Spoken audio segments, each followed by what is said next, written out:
I agree. All right, you're Carly Davis and Carly Hooser, and this is 24 DCCR 1385 and 25 DCCR 1237.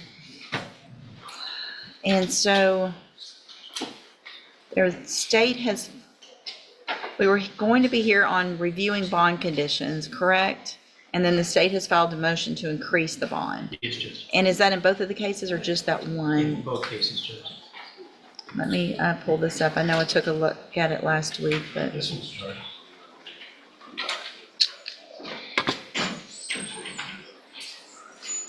And so we've got both of these cases are driving while intoxicated, third or more.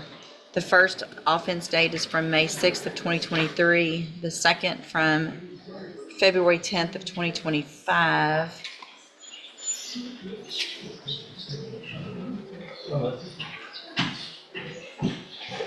Give me just a second here.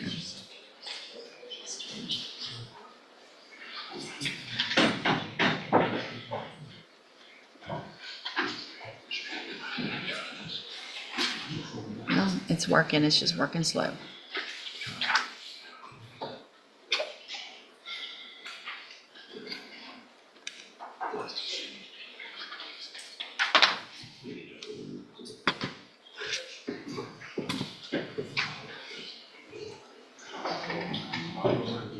So I've got some history with regard to prescriptions.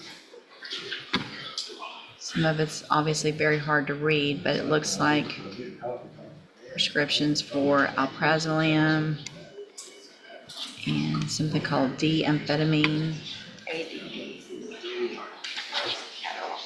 Okay.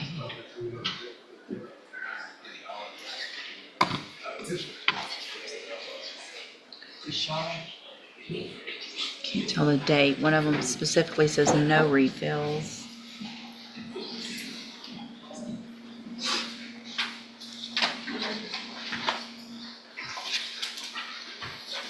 I can't read the dates on these.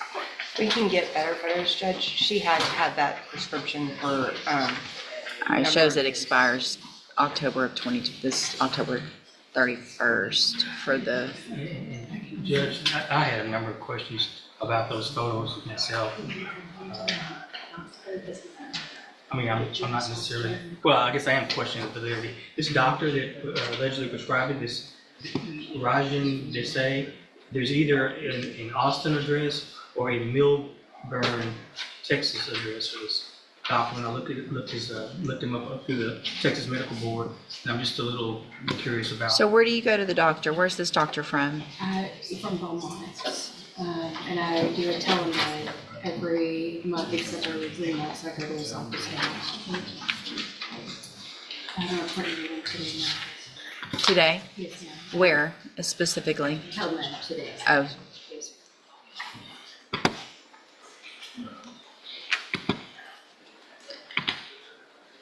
well, here's what I think I'm going to do based on the nature of what these medications are and the history. Well, are you driving?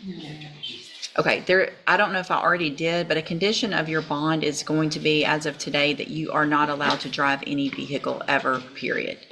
Okay, so if you're caught driving, obviously you'll be right back in jail without, probably without a bond. Mr. Coleman, other than a no driving, is there any other? No, Judge, I just would like to reiterate, and we put it in our motion, and it sounds like the court's read the motion, but, she's got 4 previous DWIs, Judge, and in addition, she picked up this latest DWI while out on bond for a DWI, Right. Judge. And that along with the positive drug test, I think the public safety, the community safety demands some additional assurances. and Judge, our argument would be that, the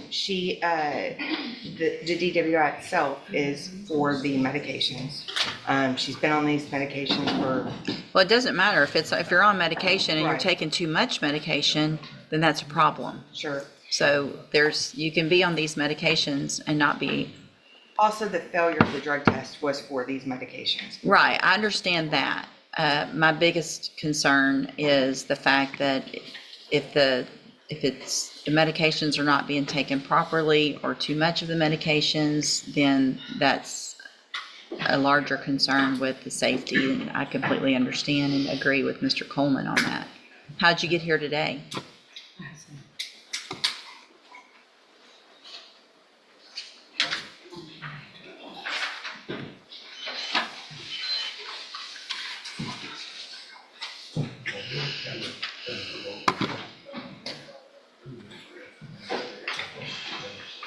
Here's what I want you to do, what I'm going to order you to do.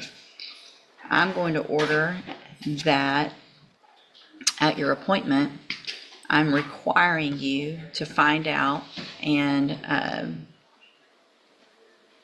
with your doctor, get a prescription for something that is non-narcotic. So something that is not going to cause these issues if in fact our concern is that you are misusing or overusing these medications, then there's other medications that you can take. You need to talk to him today. I want you on your way to be off of both of these medications and on something that would not lead to the issues that you're having. Does that make sense? You need to get that information from him, find out what he can prescribe. I want those to Ms. DeLage, and I want her to get those to me. That is a condition of your bond at this point. If you don't do that today at that appointment and get that information to her, then I'm going to, what I'll do today is not rule on Mr. Coleman's motion. So that motion to raise your bond is still out there. And if you don't get this information and you don't get this done today, then your bond will likely be raised and you'll be in jail. Do you understand? All right. My only question is, the medication to get off of it abruptly can cause. I understand that. I'm not saying you have to get off of it abruptly. I'm saying I want the plan and how you're going to do it, what it's going to be reduced to, what it's going to take its place, whatever it is. I want that. You need to tell him that you have been ordered to get off the medications, but obviously that needs to be done in a medical way, but I want whatever that plan is and how you're going to do that, and I want that to Ms. DeLay so she can get it to me tomorrow. Okay? All right, y'all are free to go. Thank you, Your Honor. Okay, thank you. Morning. Good morning, Your Honor.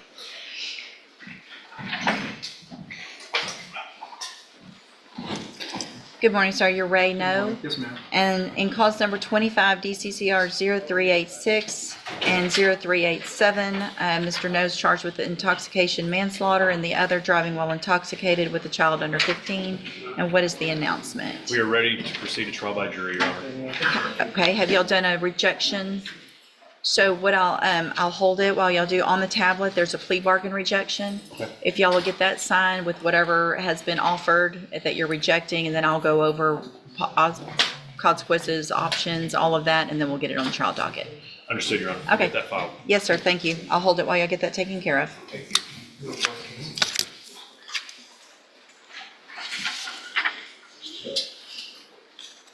Is Dontrell Scott here?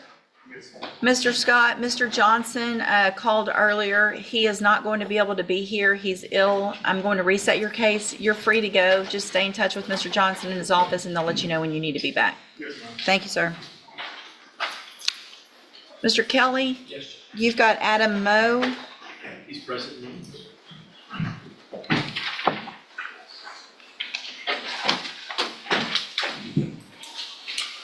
Good morning. Good morning.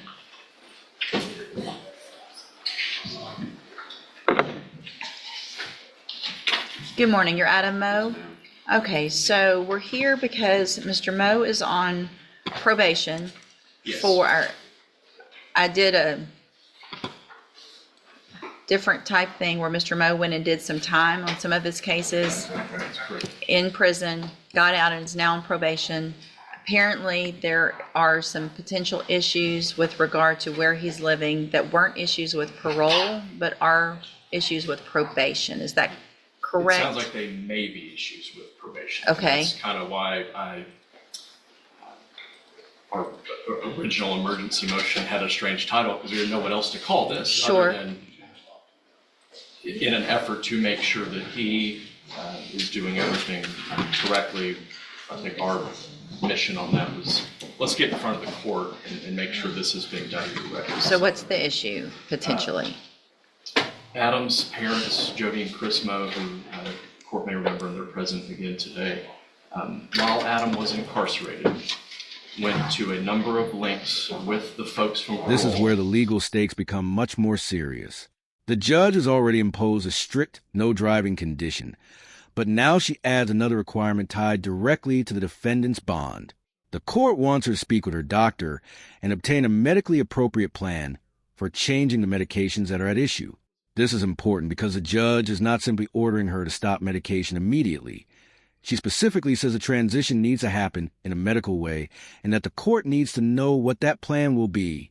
At the same time, the judge leaves the state's motion to increase the bond unresolved. If the defendant fails to provide the requested information after the appointment, the judge warns that the bond will likely be raised and she could be jailed. That creates a very clear choice. Follow the court's conditions or risk losing the current bond arrangement. Do you think the judge went far enough, or should the bond have been raised Know immediately? exactly what the conversation was that probation had with Adam the day that he reported immediately upon his release from prison a couple weeks ago. And I don't believe that the conversation was, hey, you can't live there. It was, this is kind of an issue. So our position is a lot of effort was made. So what's the issue? Excuse me. So his condition number 33 says that he's not to be within 1,000 feet of places where children commonly gather. So Right. it's not limited to that list. And so I believe it's the 574 feet from the church with the playground attached is the issue. Okay. I'm looking at the order now.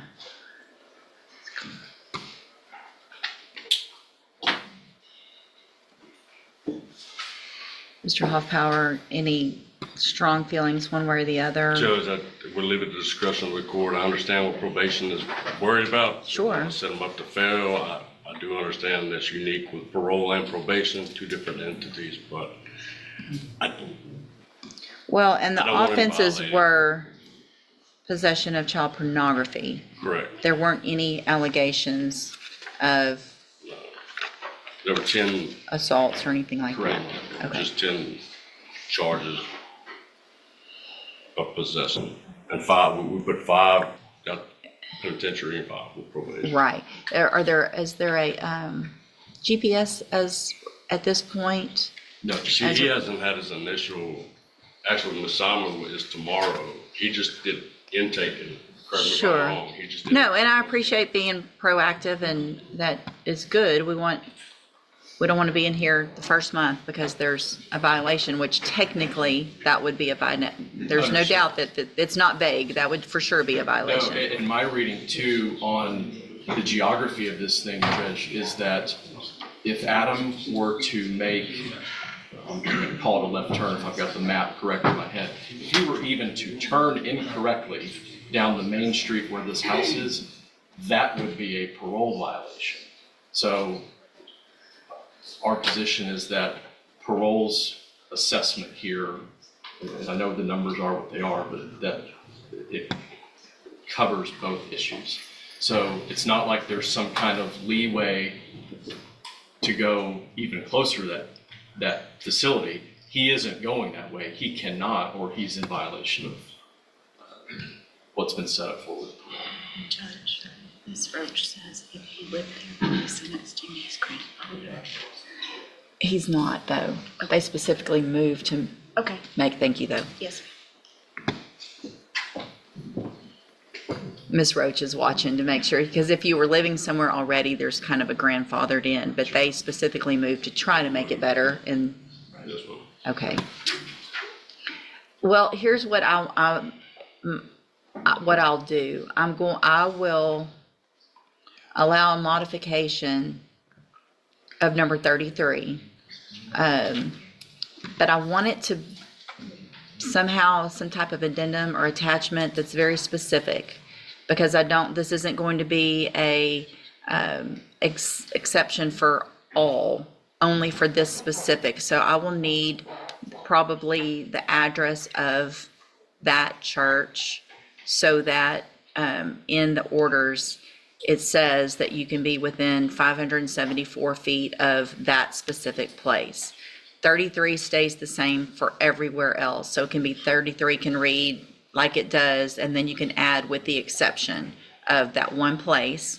Also, at least for, I would say, 6 months or so, or depending on how probation feels once he gets going, and if he's following all the rules and treatment and things like that with the LSOTP and all of that stuff, then I want a GPS monitoring device on at least for a minimum of 6 months to make sure that the rules are being followed, that he's going the right way, and there's not any issues.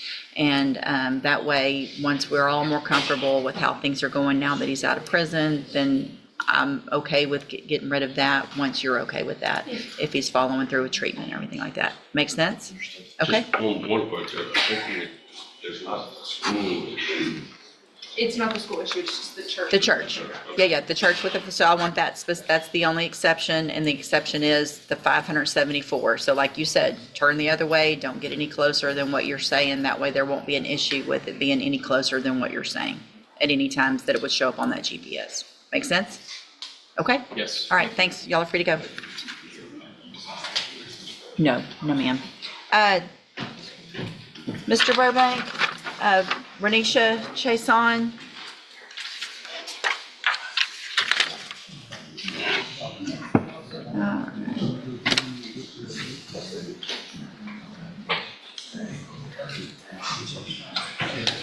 Mr. Chason tested negative for everything, so that's good.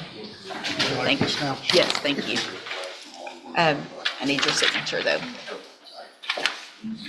All right, ma'am, you're Reisha Chason, and will she waive the formal reading of the indictment? She will, Your Honor. And again, we're just going to get a plea on the new indictment, reset the MTRP case, and come back and see where we are with the pre-sentence report. Is that correct? That's correct. That goes with that also.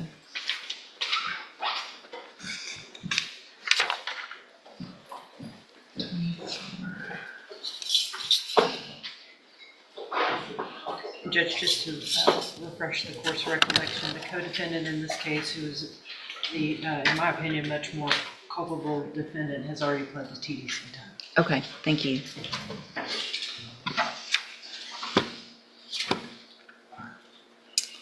Ms. Chason, in cause number 24, DCCR 2351, you're charged with the second-degree felony offense of injury to a child, and that's from July 19th of 2024. And how do you plead to that charge? I'm sorry? Are you pleading guilty freely and voluntarily? And are you pleading guilty because you did what they've charged you with? I have here on the tablet some documents that have your signature on them that the state has marked as exhibit number 1. Before you signed these, did you go over them with Mr. Burbank? And do you fully understand them? And do you understand, if I follow the agreement that you made with the district attorney, that you'll be waiving or giving up any right to appeal? So if I follow the agreement, you can't change your mind later. Do you understand? And it looks like the agreement that you've made is for a 5-year deferred adjudicated probation. There would be a $500 fine, and you would be required to follow all of the rules and conditions of probation. Is that your understanding? Also, do you understand, if you're not a U.S. citizen, that a plea of guilty or no contest may result in your deportation, exclusion from admission to the country, or denial of naturalization under federal law? State tenders number 1. No objection, states 1. It's admitted. Is there any evidence that Ms. Chason's not competent? No, Your Honor. All right, ma'am, I'm going to find that you entered your plea of guilty freely and voluntarily, find that you're mentally competent and you understand the nature and the consequences of your plea, find sufficient evidence to find you guilty, but I'm going to reset your case so that the probation department can do a pre-sentence report. And if that can include an update also on the probation case where the motion's filed, so I can have all that information as well, and then we will come back at a later date for sentencing. You need to stop and talk to probation on your way out of the courtroom today, and she's sitting at that desk right over there. All right, we'll see y'all back at sentencing. Would the court consider allowing her to remove the drug patch? It's costing some money that she doesn't have. Not until sentencing. We're going to keep it on until sentencing. Make sure you keep it on and keep it updated, and then if everything goes well, When do I come on? it's about 5 or 6 weeks. Okay? Maybe excuse me. Yes, thank you.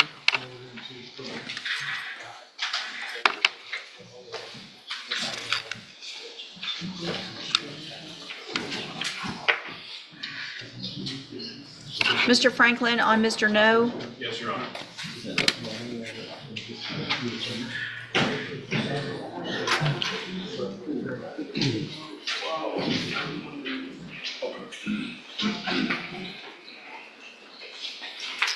All right, again, sir, you are Ray No. Yes, ma'am. And Mr. No, in cause number, hold on, let me get it pulled up. Cause number 25 DCCR 0386, you're charged with a second-degree felony offense of intoxication manslaughter with a vehicle from December 11th of 2024. And what that means, sir, is that if you go to trial and you're found guilty, the range of punishment would be between 2 years and up to 20 years in prison. Do you understand? Yes, ma'am. And then in cause number 25 DCCR 0387, you're charged with a state jail felony offense of driving while intoxicated with a child under 15.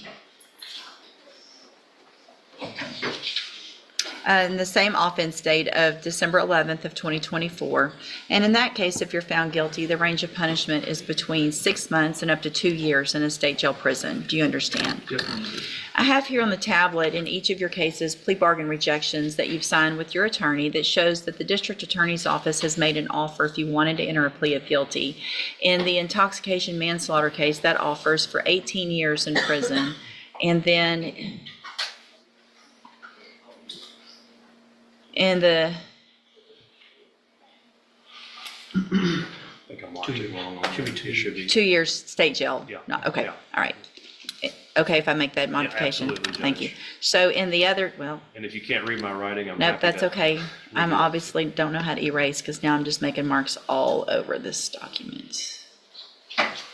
This hearing ends with several important courtroom decisions. Carly Davis Hooser faces 2 DWI, third or more cases, and Judge Raquel West imposes a strict no driving condition while requiring a medically appropriate medication plan before deciding whether to increase her bond. Reisha Chason pleads guilty to second-degree felony injury to a child, with the agreement calling for 5 years of deferred adjudication probation and a $500 fine. The court resets the matter for a pre-sentence report before sentencing. But the final major decision belongs to Ray No. He faces intoxication manslaughter with a vehicle and DWI with a child under 15. The state's offers were 18 years for the manslaughter case and 2 years in state jail on the second case, running concurrently. Ray No knowingly rejects both offers and chooses trial. Judge West makes clear that the offers will not simply remain available after today. If you found this case as intense as we did, hit that like button, share your thoughts in the comments, and don't forget to subscribe for more powerful courtroom breakdowns.